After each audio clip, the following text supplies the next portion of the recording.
দোষ সব বিষয় নিয়ে। আপনি তখন ভাববেন, এতে আর কি সমস্যা, মানুষ এটাকে শুধু শুধু খারাপ মনে করে। কিন্তু আপনি বুঝতেও পারবেন না, এরপর সে আপনার কাছে এসে সামান্য একটু পদস্খলন ঘটাবে। আপনার আশেপাশে সবাই বলবে, এটা করো না। আপনি তখন মুখ ঘুরে বলবেন, এটা কি হারাম? আমি এমন কি করেছি? কি ভুল করেছি আমি? শয়তান ঠিক এই কাজটাই করে।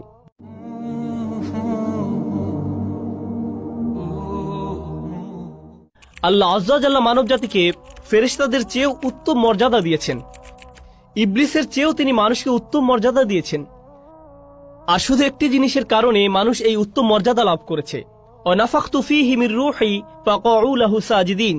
আল্লাহ যখন মানুষের ভেতরে রূহ ফুঁকে দিলেন, শরীরকে সুন্দর করে সৃষ্টি করা হয়েছে, কিন্তু যে রূহ আল্লাহ মানুষের ভেতরে ফুঁকে দিয়েছেন, যে আত্মা আল্লাহ আপনার ভেতরে ফুঁকে দিয়েছেন, যে ভালো গুণগুলো তিনি আপনাকে দিয়েছেন, সেটাই আপনাকে বেশি সৌন্দর্যমণ্ডিত করেছে আল্লাহর যে কোনো সৃষ্টির চেয়ে।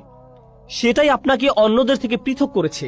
শয়তান এটা জানে, আর তাই সে মানুষের শারীরিক সৌন্দর্যকে কাজে লাগিয়ে তাদের আত্মিক সৌন্দর্যকে কুৎসিত করতে চাইবে। এটাই তার লক্ষ্য। এখন এটা বলার পর সে কিভাবে আমাদের পিতামাতাকে রাজি করালো, এটা লম্বা একটা ঘটনা। আমি তার একটি সংক্ষিপ্ত রূপ আপনাদের সামনে উপস্থাপন করছি।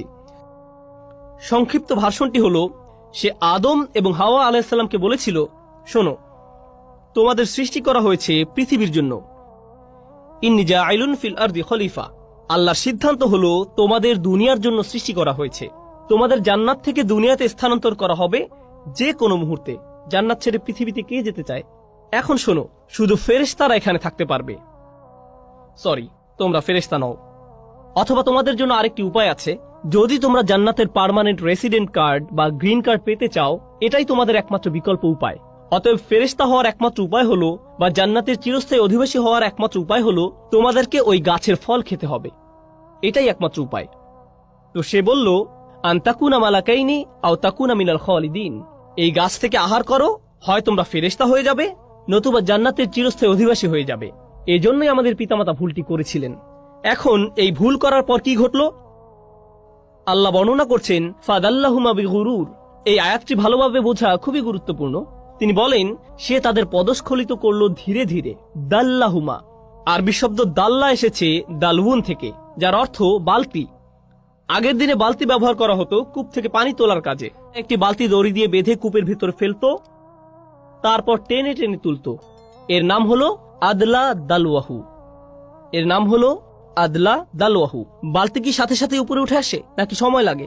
সময় লাগে।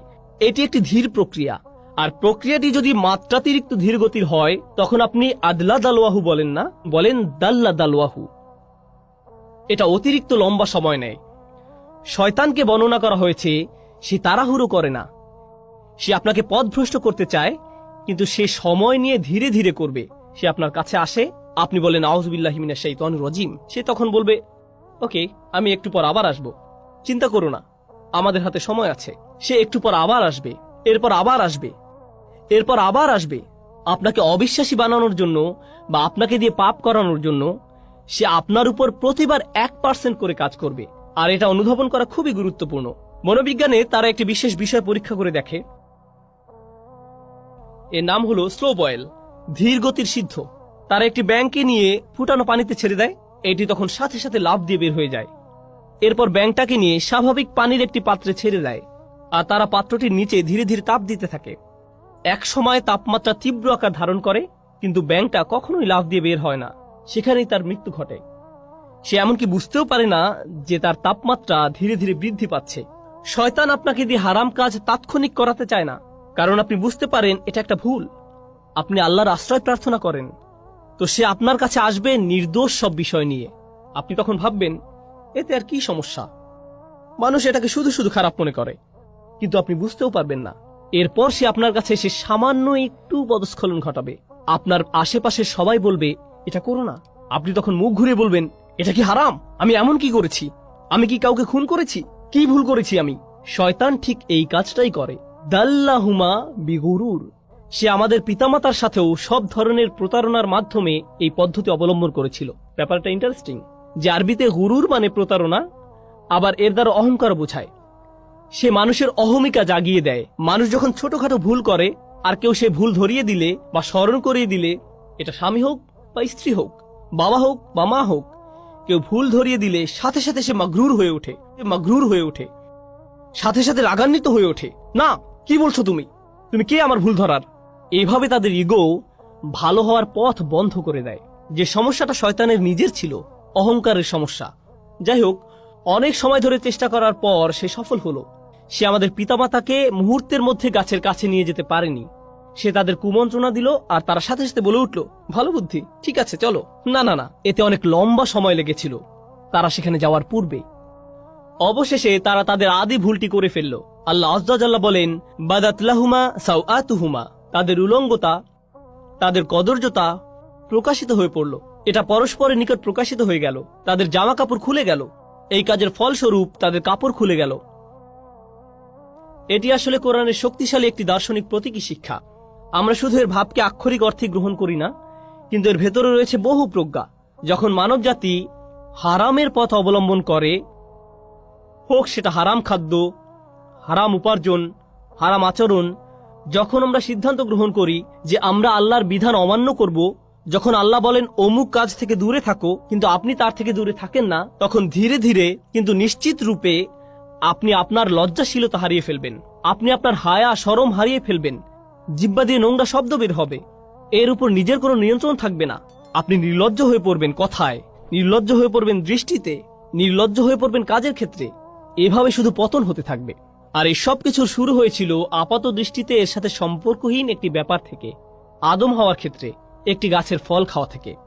আর আমাদের ক্ষেত্রে যখন কোনো ব্যাপারে আমরা আল্লাহকে অমান্য করব, তার নিষিদ্ধকৃত বস্তুর নিকটে যাব, আমাদেরকে দেয়া আল্লাহর শ্রেষ্ঠ উপহার, আমাদের হায়া, আমাদের লজ্জা, আমাদের শালীনতা, আমাদের সংকোচের চেতনা চুরমার হয়ে যাবে। আমরা এর অযোগ্য হয়ে পড়ব। তারা যখন এই কাজ করলো, তাদের কাপড় খুলে গেল। ফলে তারা কি করলো? অতফিকা ইয়াখসিফানি আলাইহিমা মিন ওয়ারাকিল জান্নাহ, তারা সাথে সাথে জান্নাতের পাতা দিয়ে নিজেদের ঢাকতে শুরু করলো। তারা অপমানিত হলো এবং নিজেদের লজ্জা ঢাকতে লাগলো। আমরা এখান থেকে কি শিখছি? পরস্পরের সম্মুখে উলঙ্গ না হওয়াটা আদম সন্তানের প্রকৃতিতেই আছে। পোশাক পরিচ্ছদ পরে থাকা, নিজেদের লজ্জা ঢেকে রাখা, এটা আদম সন্তানের সহজাত প্রকৃতিতে স্থাপন করে দেয়া হয়েছে। এজন্য মানবজাতির সকলে সহজাতভাবে নিজেদের ঢেকে রাখতে পছন্দ করে। বাচ্চা মেয়ে বা বাচ্চা ছেলে সামান্য বুদ্ধি হলেই 2 বছর বয়স, 3 বছর বয়স বা 4 বছর বয়স, খুবই ছোট, তাদের কোনোভাবেই এখনো বুদ্ধিমান সচেতন প্রাণী বলা যায় না। কিন্তু মা জামা পরানোর সময় বাবা যদি সামনে এসে যায়, তারা লজ্জিত হয়ে পড়ে, তারা কম্বলের নিচে লুকিয়ে পড়ে। আল্লাহ মানব জাতির ভেতরে প্রাকৃতিকভাবেই লজ্জার চেতনা স্থাপন করে দিয়েছেন। কিন্তু তখন কি হয়? যখন শয়তান কুমন্ত্রণার পর কুমন্ত্রণা দিতে থাকে, সে কুৎসিত সবকিছুকে মানুষের নিকট সুন্দর হিসেবে উপস্থাপন করে। ওয়াযায়্যানা লাহুমুশ শাইতানু আমালাহুম, শয়তান তাদের কাজগুলোকে তাদের নিকট সুন্দর হিসেবে উপস্থাপন করে।